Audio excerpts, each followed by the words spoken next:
अस्सलाम वालेकुम। जी, हमारा सब्जेक्ट है बायोस्टैटिस्टिक्स और ये बायोस्टैटिस्टिक्स का थर्ड लेक्चर है और आज का टॉपिक है sources and presentation of data.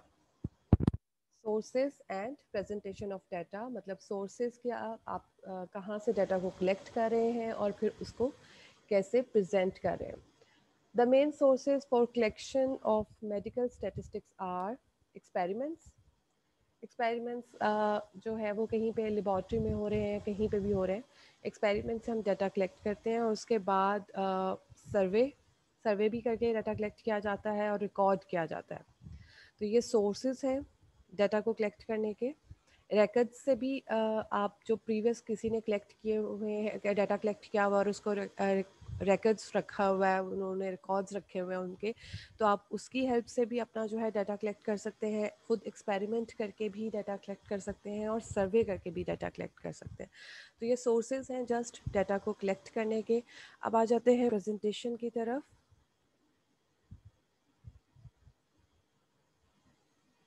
Data presentation.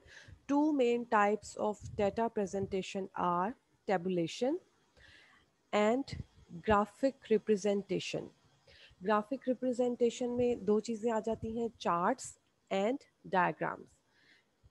ठीक है, दो तरह से आप अपना डाटा जो है रिप्रेजेंट कर सकते हैं। एक है टेबुलेशन फॉर्म यानी टेबल की फॉर्म में आप उसे रिप्रेजेंट कर सकते हैं, दूसरा क्या है ग्राफिक रिप्रेजेंटेशन। और ग्राफिक रिप्रेजेंटेशन की भी आगे फर्दर फिर आप चार्ट्स की फॉर्म में भी उसको रिप्रेजेंट कर सकते हैं और डायग्राम्स की फॉर्म में भी कर सकते हैं। अभी हम करें डिस्कस टेबुलेशन को। Tables are simple device used for the presentation of statistical data. Table जो है वो सिंपली डाटा को रिप्रेजेंट करने के लिए यूज़ होता है। प्रिंसिपल्स क्या है टेबल, जब आप टेबल बनाते हैं तो क्या आपको ख़ास बातों का ख्याल रखना चाहिए। Tables should be as simple as possible, मतलब अंडरस्टैंड करना उसको आसान हो, इतना सिंपल हो कि मतलब आप जो आपने डाटा को रिप्रेजेंट किया है वो इजीली अंडरस्टैंडेबल हो। ठीक है, 2 to 3 स्मॉल टेबल्स की फॉर्म में भी आप कर सकते हैं, एक टेबल की फॉर्म में भी आप अपने डाटा को रिप्रेजेंट कर सकते हैं। Data should be presented according to size और इम्पोर्टेंस, क्रोनोलॉजिकल और अल्फ़ाबेटिकली। क्रोनोलॉजिकली भी उसको रिप्रेजेंट किया जा सकता है, अल्फ़ाबेटिक मतलब it depends on your data कि आप उसको किस तरह से रिप्रेजेंट करते हैं कि ज़्यादा से ज़्यादा इन्फॉर्मेशन जो है वो पढ़ने वाले को मिल जाए। ठीक है, टेबल को इतना सिंपल होना चाहिए, अरेंज होना चाहिए और it depends on the data कि आप का टेबल जो है वो किस तरह का होगा। आप एक टेबल में भी रिप्रेजेंट कर सकते हैं डाटा को, 2-3 टेबल्स में भी रिप्रेजेंट कर सकते हैं और आगे भी आप टेबल को देखेंगे तो फिर आपको ज़्यादा अच्छा समझ आएगा। शुड बी सेल्फ एक्सप्लेनेटरी, मतलब वही बात कि सिंपल हो। Each row and column should be labelled concisely and clearly. अच्छा, टेबल में क्या है, टेबल में आपके पास कॉलम्स होंगी, रोज होंगी। ठीक है, आपने अपने डाटा को रिप्रेजेंट करना है, डिपेंड्स ऑन योर डाटा कि किस किस्म का डाटा है, उसके लिए आपको रोज़ में इंफॉर्मेशन देनी है या कॉलम्स की फॉर्म में, मतलब जिस तरह से भी है डाटा आपने रिप्रेजेंट किया, लेकिन हर रो और कॉलम को लेबल होना चाहिए, पता होना चाहिए कि इस कॉलम के अंदर किस चीज़ की इंफॉर्मेशन है और इस रो के अंदर किस चीज़ की इंफॉर्मेशन है। लेकिन वो जो लेबल है वो मुख्तसर मतलब छोटा होना चाहिए, ये नहीं कि आप पूरी एक लाइन उसके लेबल में लिख दें, ऐसा नहीं होना चाहिए, लेकिन क्लियर होना चाहिए। ठीक है, specific unit of measure for the data should be given, मतलब अगर आप किसी चीज़ की मेजरमेंट शो कर रहे हैं तो उसमें आपको यूनिट भी साथ देना चाहिए। मतलब आप जैसे किसी चीज़ की लेंथ बता रहे हैं, आप किसी रिसर्च की है और उसकी ग्रोथ के डिफरेंट स्टेजेस पे आप उसकी लेंथ के बारे में बता रहे हैं, तो आपको बताना चाहिए कि यूनिट कौन सा है, टेबल के साथ इंफॉर्मेशन ये गिवन हो। Title should be clear, concise and to the point. Title क्या है, जो टेबल का टाइटल है जो ऊपर आपने एक देना है, टेबल के ऊपर लिखा होगा कि जिससे पता चलेगा कि ये टेबल किस चीज़ के रेकॉर्ड्स को शो कर रहा है। टोटल शुड बी शोन, मतलब जो नीचे उसके कॉलम्स का या रोज़ का जो है हॉरिजॉन्टली जो भी वैल्यूज़ हैं उनका टोटल भी अगर ज़रूरत है डाटा में, समटाइम नहीं होती, लेकिन अगर ज़रूरत है कुछ ऐसी चीज़ है आप उसका टोटल भी एंड पे शो करना चाहिए। तो जैसे अब वही वही मैंने बात की कि लेंथ है, तो उसमें तो नहीं ना आपने टोटल शो करना, ठीक है। लेकिन अगर आप डिफरेंस बताएंगे कि इतना चेंज आया, तो फिर चेंज के आप टोटल को भी शो कर सकते हैं। Every table should contain a title as to what is depicted in the table. Title अभी ऊपर आया, इसी तरह हर टेबल का टाइटल होना चाहिए, ताकि अगर आप 2 या 3 टेबल्स बना रहे हैं एक ही डाटा को रिप्रेजेंट करने के लिए, तो हर टेबल के का टाइटल हो जो ये बताए कि टेबल किस बारे में है। In small table vertical line separating the column में नॉट बी नेसेसरी। वैसे तो टेबल जो है उसमें वर्टिकल और हॉरिजॉन्टल लाइंस होती हैं, लेकिन समटाइम्स आपके पास वैसे भी दे दिया जाता है और वर्टिकल लाइंस नहीं ड्रॉ हुई होती, वो ज़रूरी नहीं है। लेकिन ये पता चलना चाहिए कि कॉलम्स है और उसका जो है कॉलम का लेबल होना चाहिए, और वो लेबल जो है वो छोटा और क्लियर होना चाहिए। If the data are not original their source should be given in a footnote. मतलब अगर डाटा ओरिजिनल नहीं है, आपने कलेक्ट नहीं किया, कहीं से लिया है, तो फिर आपको वो भी इंफॉर्मेशन जो है वो देनी चाहिए एंड पे। Types of table: master table, simple table and frequency distribution table. Master table मतलब contains all the data obtained from a survey. Just आपने जैसे कैलकुलेशंस की, सॉरी, आपने इंफॉर्मेशन कलेक्ट की, उसको एज इट इज़ अगर आप डाटा टेबल की फॉर्म में रिप्रेजेंट कर देते हैं, ये मास्टर टेबल आ गया। फिर उसके बाद सिंपल टेबल। सिंपल टेबल कौन सा टेबल है? One way table which supply the answer two questions about characteristic of data only. For example यहाँ पर रेवेन्यू आपने रिप्रेजेंट करना है डिफरेंट मंथ्स का, तो ये वन वे टेबल है, सिंपल टेबल है। जस्ट यहाँ पर मंथ लिखे हुए हैं।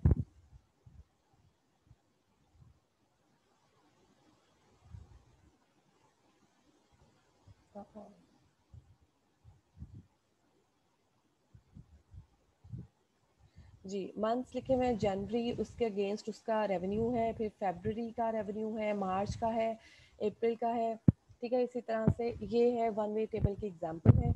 Frequency distribution. फ्रीक्वेंसी डिस्ट्रीब्यूशन जो हम ज़्यादा यूज़ करेंगे, ये तो जस्ट आपको इंफॉर्मेशन देने की किस तरह के टेबल्स होते हैं, लेकिन फ्रीक्वेंसी डिस्ट्रीब्यूशन जो हमने यूज़ करना है, two column frequent table.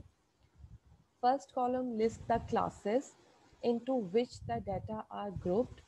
Second column lists the frequency for each classification. मतलब एज ग्रुप, यहाँ पर आपको फर्स्ट कॉलम में क्लासेस गिवन होंगी 5 to 9 ईयर्स। देखो ये एज ग्रुप है और नीचे ग्रुपिंग की हुई है। ये 5 to 9 ईयर्स की फर्स्ट क्लास है, फिर उसके बाद 10 to 14 ईयर्स की दूसरी क्लास है, फिर 15 to 19 ईयर्स की तीसरी क्लास है। और फिर उसके अगेंस्ट उसकी फ्रीक्वेंसी लिखी हुई है। कुछ कोई इन्फॉर्मेशन एज वाइज हमने कलेक्ट की होगी, और उसकी फिर फ्रीक्वेंसी, फ्रीक्वेंसी क्या होती है? तादाद, 11, 18 और 35, राइट। तो इस साइड पे क्लासेस, पहले कॉलम में आपके पास आ गई क्लासेस, और फिर उसके अगेंस्ट उसकी फ्रीक्वेंसी। मतलब आपने कोई डाटा कलेक्ट किया, फिर उसकी आपने क्लासेस बना लेनी है, और फिर उसके अगेंस्ट उसकी फ्रीक्वेंसी, यानी इस क्लास के अंदर कितना डाटा जो लाया करता है, और दूसरी क्लास के अंदर। अब जितना आपका टोटल डाटा होगा, मतलब जितनी आपके पास वैल्यूज़ होंगी, ऑब्जर्वेशंस होंगी, उनका सम और इस फ्रीक्वेंसी का सम जो है, यानी टोटल जो है वो इक्वल होना चाहिए।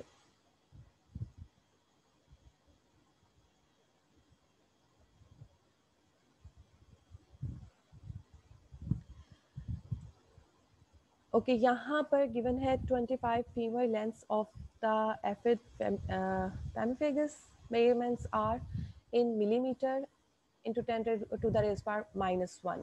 अब ये देखो, ये एक आपको अभी फ्रीक्वेंसी डिस्ट्रीब्यूशन उसके ऊपर हेडिंग है, लेकिन अभी फ्रीक्वेंसी डिस्ट्रीब्यूशन नहीं है, ये ओरिजिनल मेजरमेंट्स आपको गिवन है। आपने इस इन मेजरमेंट से फ्रीक्वेंसी डिस्ट्रीब्यूशन जो है वो बनाना है, ठीक है। अब फ्रीक्वेंसी डिस्ट्रीब्यूशन, अब यहाँ पर क्लियरली आपको बताया गया है कि 25 फीमेल है की लेंथ है यहाँ पर गिवन, और यूनिट भी गिवन है कि 10⁻⁻⁻1 मिलीमीटर में इसकी लेंथ को मेजर किया गया है, और ये ओरिजिनल मेजरमेंट है। फ्रीक्वेंसी डिस्ट्रीब्यूशन बनाने का तरीका क्या है? फ्रीक्वेंसी डिस्ट्रीब्यूशन बनाने के लिए सबसे पहले आपने इस डेटा की मैक्सिमम और मिनिमम वैल्यू को फाइंड करना है। मैक्सिमम वैल्यू यहाँ पर क्या है जी, देखिए मैक्सिमम वैल्यू क्या है इस डेटा में,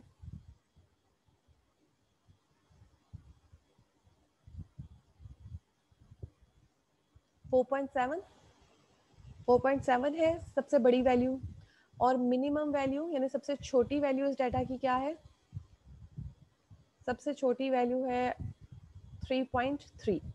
तो पहला काम तो ये है कि आपको पता होना चाहिए कि डाटा में वेरिएशन कितनी है, 3.3 से लेकर 4.7 तक है, तो आपने इसकी रेंज निकाल लेनी है 4.7 को 3.3 से माइनस करके, सॉरी 3.3 को 4.7 से माइनस करके, रेंज इसको कहते हैं। रेंज क्या है, maximum value minus minimum value. ये रफ सा आपका वर्किंग है। डाटा टेबल जो है आपका मोर रिप्रेजेंटेबल होना चाहिए, ठीक है। तो हम इसमें हालांकि ये जो कैलकुलेशन है 3.3 से शुरू हो रही है, लेकिन अगर हम क्लास को अपनी को 3 से या 3.1 से भी शुरू कर लें तो कोई फ़र्क नहीं पड़ता। लेकिन ज़रूरी क्या है कि आपकी क्लास जो है, अगर 3.3 वैल्यू यहाँ पे प्रेजेंट है ना, तो आपकी क्लास जो है वो 3.3 से इंक्लूड होना चाहिए आपकी क्लास के अंदर। चाहे आप उससे छोटी वैल्यू से बेशक शुरू कर लें, लेकिन ये नहीं होना चाहिए कि आपके जो क्लास है वो 3.5 से शुरू हो जाए। अगर 3.5 से शुरू हो जाएगी तो फिर ये वाली वैल्यूज़ कहाँ पे आप रिप्रेजेंट करेंगे।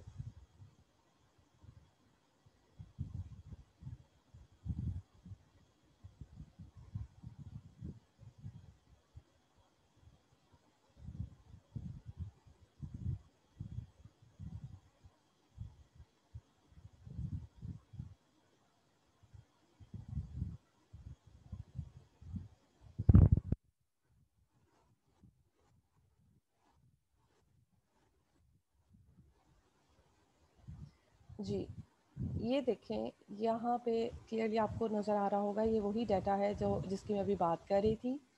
ये आपके पास ओरिजिनल मेजरमेंट गिवन है।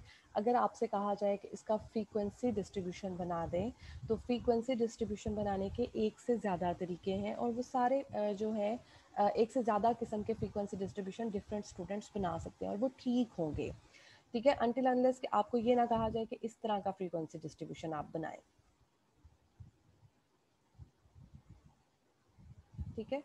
अच्छा, अब फ्रीक्वेंसी डिस्ट्रीब्यूशन के लिए सबसे पहले तो मैंने आपको बताया कि आपने मैक्सिमम और मिनिमम वैल्यू ढूंढ के आपने उसकी रेंज निकालनी है। उसके बाद पहला काम क्या होना चाहिए, इम्प्लाइड लिमिट्स। अब यहाँ पर क्या किया गया, ये देखें 3.25 से पहली क्लास है 3.35 तक,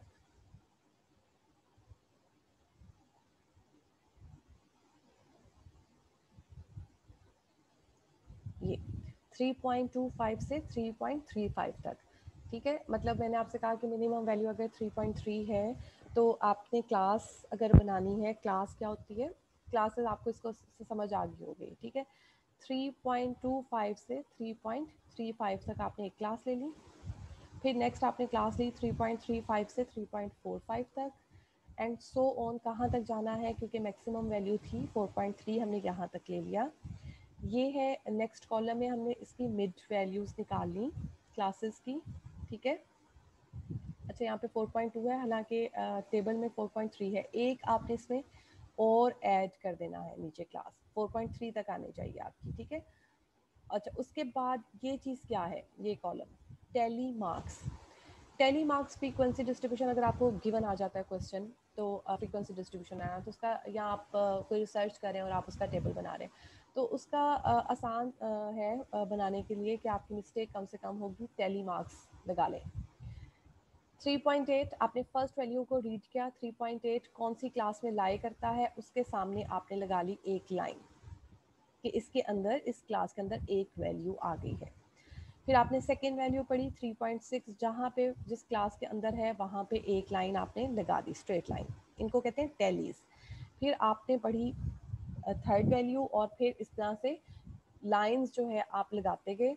जब आपने सारी लाइन एंड तक 3.9 तक आप आ गए और आपने सारी ये लाइंस लगा ली, अब आपने इनको कैलकुलेट करना है।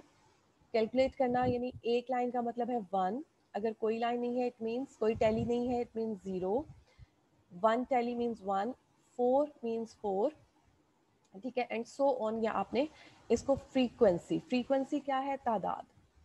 ये जो फीमर्स की लेंथ थी, अब कितने, 3.3 लेंथ वाले कितने हैं, एक।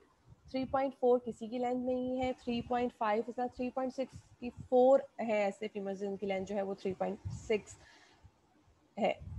ठीक है, और ये इसका यूनिट क्या है, मिलीमीटर, 10⁻⁻1। ठीक है, ये चीज़ भी आपको बता दी गई है। ये आ गया फ्रीक्वेंसी।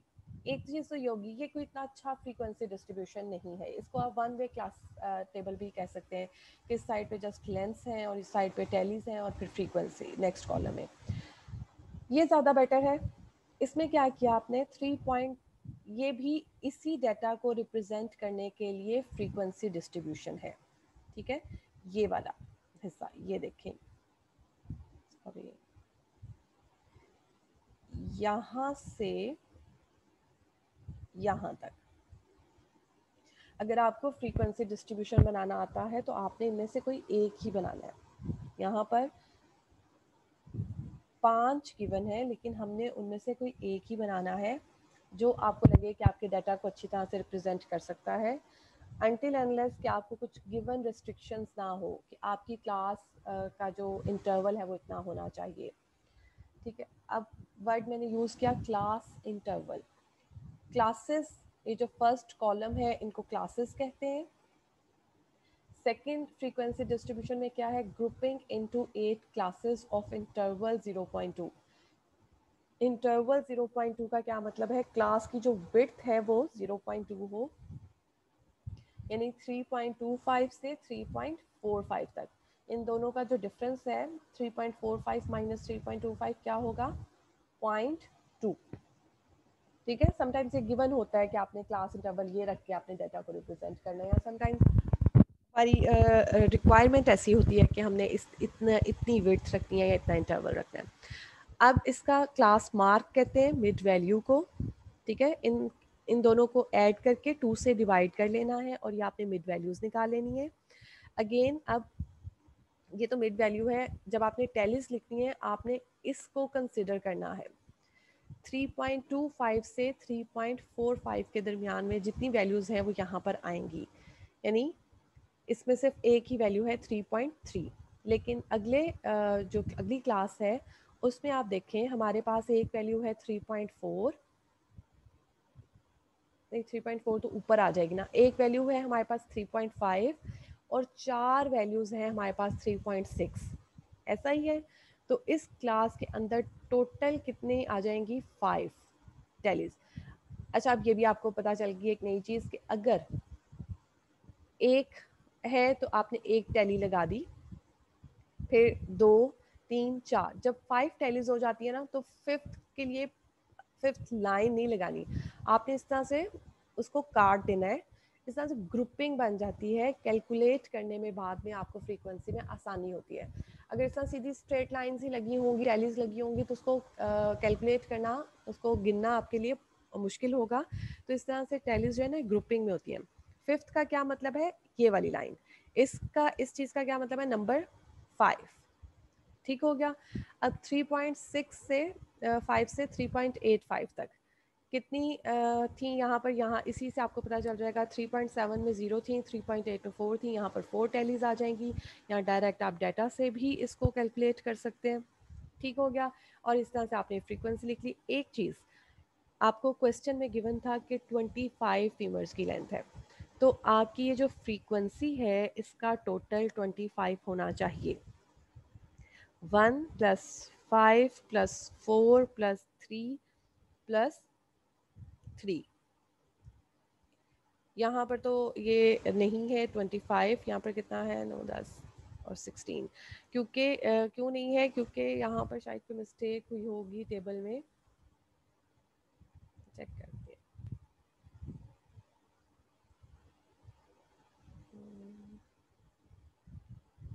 हाँ जी, हैं 25 और ये 25 होने चाहिए। आई थिंक सो इन्होंने कुछ कैलकुलेट करते हुए मिस्टेक की होगी, आप ये चेक कर लीजिएगा। ये सिर्फ मैं आपको इसका मेथड बता रही हूँ, मेरी नज़र से नहीं गुजरा था कि इसमें मिस्टेक होगी।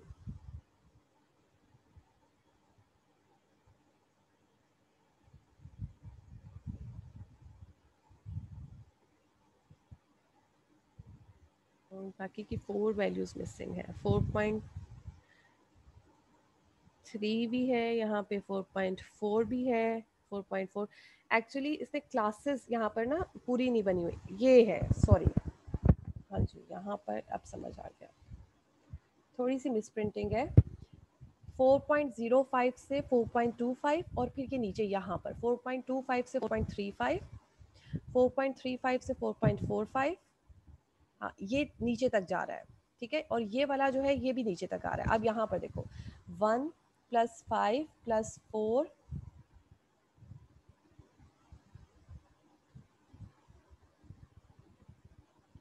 1 + 5 + 4 + 3 + 3 + 7 + 1 + 1, और ये टोटल कितना है 25। ये क्लासेस जो है वो यहाँ से 8 क्लासेस इसकी बनाई हैं 0.2 के डिफरेंस के साथ, और ये है हमारे पास टैलीज। नेक्स्ट, इसी डाटा को तीसरी तरह से रिप्रेजेंट किया है, grouping into 5 classes of interval 0.3। यानी आपने आपका जो डाटा था आपने उसकी क्लासेस अब कितनी बनाई, 5 क्लासेस में रिप्रेजेंट किया उसको। और क्लास जो डिफरेंस लिया, इंटरवल, क्लास इंटरवल या क्लास विड्थ, इसके लिए 2 नाम यूज़ होते हैं, और वो क्या है, इस यहाँ पर क्या है वो 0.3।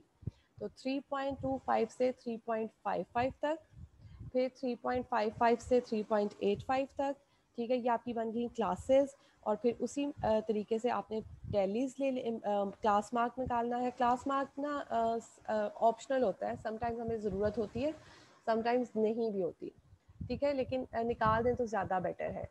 फिर टैलीज, अब ये देखो यहाँ पर 8 वैल्यूज़ कितनी इजीली समझ आ गई टैलीज की हेल्प से, कि यहाँ पर 3.55 से 3.85 के दरमियान में जो है वैल्यूज़ वो 8 है, 4 लाइंस, और फिर ये आपने ऐसे लगा दिया। फिर आ गया नेक्स्ट क्लास में 5, फिर नेक्स्ट क्लास में 8, और ये फ्रीक्वेंसी का जो सम है वो क्या होना चाहिए 25। इसे कहते हैं फ्रीक्वेंसी डिस्ट्रीब्यूशन। लास्ट वाला जो आपका है वो उसकी ये एग्जाम्पल है, राइट। दोबारा आते हैं अपनी स्लाइड्स की तरफ।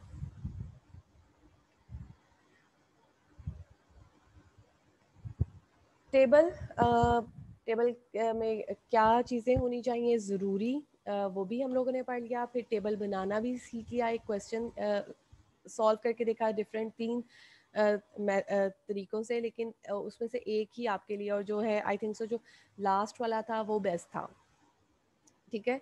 क्योंकि टेबल को इतना ज़्यादा सिंपल, वो इतना भी सिंपल नहीं होना चाहिए कि आप उससे कोई कंक्लूजन ही ना निकाल सकें। तो क्लासेस हो 0.3 इंटरवल, जो वेरिएशन थी उसके अकॉर्डिंग 5 क्लासेस का जो था वो मोर देन एनफ था, ठीक था। तो इतना ही आपका होना चाहिए। अब आ जाता है नेक्स्ट टॉपिक की तरफ, charts and diagrams. Charts and diagrams के प्रिंसिपल्स, मतलब इसकी क्या ज़रूरी चीज़ें जो इसमें होनी चाहिए। Most convincing and appealing way of depicting statistical result के लिए चार्ट्स एंड डायग्राम्स हैं। और प्रिंसिपल क्या है, every diagram must be given a title that is self explanatory, simple and consistent with the data, right. Clear है, इसमें कुछ explain करने की ऐसा ज़रूरत नहीं है। डायग्राम्स जो हैं वो सेल्फ एक्सप्लेनेटरी होनी चाहिए, मतलब डायग्राम को देख के आपको पता चल जाए कि डाटा जो है वो किस तरह से है, उसमें कितनी वेरिएशन है और किस चीज़ को रिप्रेजेंट कर रहा है। और डाटा से कंसिस्टेंट और सिंपल होना चाहिए। The values of the variable are presented on the horizontal और x axis and frequency on the vertical line Y axis. Diagrams जो है या चार्ट्स जो हैं उसमें एक वर्टिकल लाइन होती है, एक हॉरिजॉन्टल लाइन होती है।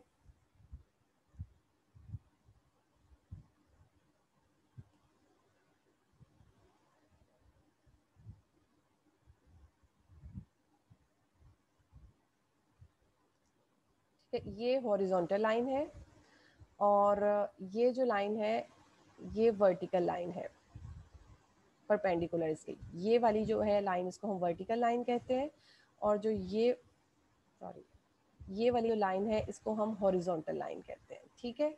हॉरिजॉन्टल लाइन यानी एक्स एक्सिस और vertical line Y axis usually. अब हॉरिजॉन्टल लाइन के अलोंग हमने किस चीज़ को रिप्रेजेंट करना है, क्लासेस को या वैल्यूज ऑफ एक्स एक्सिस, यानी हम मिड पॉइंट्स जो भी पिछले टेबल में आपने निकाले उनको या क्लासेस को आप एक्स एक्सिस के अलोंग रिप्रेजेंट करते हैं, और वाई एक्सिस के अलोंग हम किस चीज़ को रिप्रेजेंट करते हैं, फ्रीक्वेंसी को। ठीक है, फ्रीक्वेंसी जो है वो वाई एक्सिस के अलोंग रिप्रेजेंट होती है या वर्टिकल लाइन के अलोंग रिप्रेजेंट होती है। Number 4, number of lines drawn in any graph should not be many, मतलब इतना ज़्यादा कंजस्टेड ना हो ग्राफ कि आपको कुछ समझ ही ना आए। Scale of presentation for X axis and Y axis should be mentioned, मतलब स्केल गिवन हो कि इतने बॉक्स हैं या इतनी जो आपकी विड्थ है या डिफरेंस है वैल्यूज़ के दरमियान में, वो किस चीज़ को कितना रिप्रेजेंट कर रहा है। The scale of division of both the axis should B proportional and the division should be marked along the details of the variable and frequency presented on the axis. Scale of division of both axes should be proportional. Proportional का मतलब ये है कि उसमें थोड़ी सी proportionality हो, symmetry हो, ताकि आप उसके बारे में, क्योंकि ये डाटा हम क्यों रिप्रेजेंट कर रहे हैं, ताकि जब आपने फर्दर उस पर स्टडी करनी है, एनालिसिस करने हैं उसके बारे में, तो आपको आसानी हो। आप फ़ौरन से, आप जब आपके सामने टेबल आए या चार्ट आए तो आपको फ़ौरन से इन्फॉर्मेशन मिल जाए कि मैंने ये कलेक्ट किया। समटाइम्स ऐसा होता है कि एक्सपेरिमेंट कोई और करता है, वो अपना काम कर रहा है और उस पर फर्दर रिसर्च जो है वो दूसरा कर रहा है, ऐसे होता है ना। तो जिसने एक्सपेरिमेंट करके डाटा कलेक्ट किया है, उसने आगे इंफॉर्मेशन डिफरेंट लोगों को, समटाइम्स ऐसा होता है कि आपने डाटा कलेक्ट करके डिफरेंट लोगों को आप दे देते हैं कि जी अब आप इस पर फर्दर स्टडी करें, तो वो इतना डाटा आपका जो प्रेजेंटेशन है वो इतनी अच्छी होनी चाहिए कि उन्हें फ़ौरन से समझ आ जाए कि हमने अब इस पर किस तरह से काम करना है। ठीक है, तो वो कब होगा, अगर जैसे कि टेबल में आपको बताया कि ये इन चीज़ों का ख्याल रखना चाहिए। इसी तरह डायग्राम्स में आपको इन चीज़ों का ख्याल रखना चाहिए कि जो स्केल है प्रोपोर्शनल हो, ताकि वो उसमें जो वेरिएशन है इजीली समझी जा सके। और division should be marked along the details of the variable and frequency. तो फ्रीक्वेंसी या वेरिएबल जो नीचे वैल्यूज़ हैं या फ्रीक्वेंसी है जो आपने मार्क की है, वो इजीली आपको जो है उसकी डिवीजन अच्छी तरह से मार्क की हो, ताकि वो आपको क्लियरली समझ आ जाए कि यहाँ ये चीज़ है, इसकी तादाद इतनी है, और ये आप जो है रिप्रेजेंट करना चाह रहे हैं इस डायग्राम में।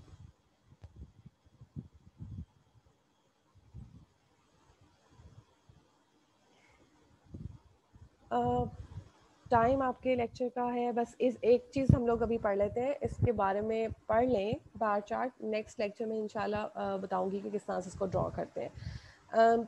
चार्ट और डायग्राम्स में से एक चीज़ जो है वो है chart, bar chart represents qualitative data. Bar chart जो है वो यूजुअली क्वालिटेटिव डाटा, क्वालिटेटिव याद है आप लोगों को, दो तरह के डाटा होते हैं, क्वांटिटेटिव डाटा भी होता है और क्वालिटेटिव डाटा भी होता है। क्वालिटेटिव डाटा होता है जिसको नंबर्स की फॉर्म में रिप्रेजेंट ना किया जा सके, क्वालिटी जो है उस बेस पे हो, एट्रीब्यूट्स भी इनको कहा जाता है।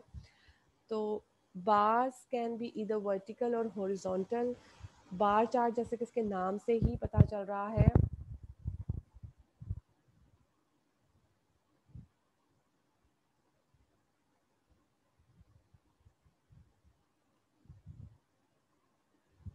ये वाई एक्सिस आ गया हमारे पास और ये एक्स एक्सिस आ गया।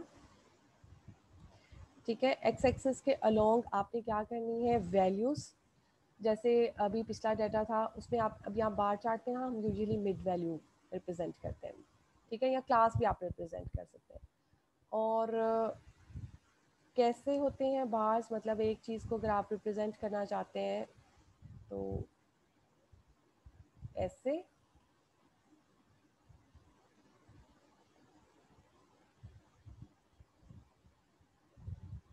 ठीक हो गया। यहाँ नीचे लिखेंगे कि ये किस चीज़ को रिप्रेजेंट कर रहा है, यहाँ पर उसकी फ्रीक्वेंसी होगी, फ्रीक्वेंसी इसकी हाइट हो जाती है इस रेक्टेंगल की, और ये इनको बार्स कहते हैं। और दूसरा जो है, अगर आप इस चीज़ को जैसे अभी वो वन वे डाटा क्या था ना, फेब्रवरी का रेवेन्यू, जनवरी का रेवेन्यू, अगर आपने उसको रिप्रेजेंट करना है तो वो इस तरह से आप उसको रिप्रेजेंट कर सकते हैं बार ग्राफ की हेल्प से। यहाँ नीचे जनवरी लिख देंगे, फिर यहाँ पे फेब्रवरी लिख देंगे, और फिर ऐसे सो ऑन जो है आप अपना रिप्रेजेंट करेंगे। इन्हें कहते हैं, इसे कहते हैं बार चार्ट। इसमें फ़र्क क्या होता है, एक तो ये बार्स होते हैं और इनमें आपस में डिफरेंस होता है। नीचे एक सिंगल वैल्यू होगी जो जिसकी फ्रीक्वेंसी को ये रिप्रेजेंट कर रहा है, और फिर आगे एंड सो ऑन जितना आपका डाटा है आप इससे रिप्रेजेंट कर सकते हैं। सूटेबल, फिर उसके बाद नेक्स्ट क्या है जी, suitable scale is chosen. Bars are usually equally spaced. They are of three types: simple bar chart, ये मैं simple bar chart आपको explain कर रही हूँ, multiple bar chart, each category of a variable there are set of bars। मतलब sometimes ऐसा होता है कि एक कैटेगरी के अंदर आपको दो तीन चीज़ों को रिप्रेजेंट करना पड़ता है, तो आप जो है मल्टीपल बार चार्ट की हेल्प से आप उसको रिप्रेजेंट कर सकते हैं। मतलब जैसे एक हाइट आपने रिप्रेजेंट कर दी, उसका वेट रिप्रेजेंट कर दिया, या किसी भी कोई चीज़ हो आपने किसी फीमेल की आपने उसको रिप्रेजेंट कर दिया, तो वो आपने एक साथ तीन आप जो है वो बार्स जो है ये दो या तीन बार्स की हेल्प से भी उसको रिप्रेजेंट कर सकते हैं। एक चीज़ की कंप्लीट रिप्रेजेंटेशन जो है वो दो या तीन बार्स होगी, फिर अगली चीज़ के लिए भी इसी तरह दो या तीन बार्स होगी। इसको कहते हैं मल्टीपल बार चार्ट। और समटाइम्स हम क्या करते हैं, एक ही बार की डिवीजन करके उसको रिप्रेजेंट कर देते हैं, तो उसे कहते हैं प्रोपोर्शनल बार चार्ट। आज के लिए इतना ही। नेक्स्ट इसी टॉपिक को कंटिन्यू करूँगी और नेक्स्ट एक एग्जांपल करवा दूँगी ताकि आपको समझ आ जाए कि ये बार चार्ट जो है आपने किस तरह से बनाना है।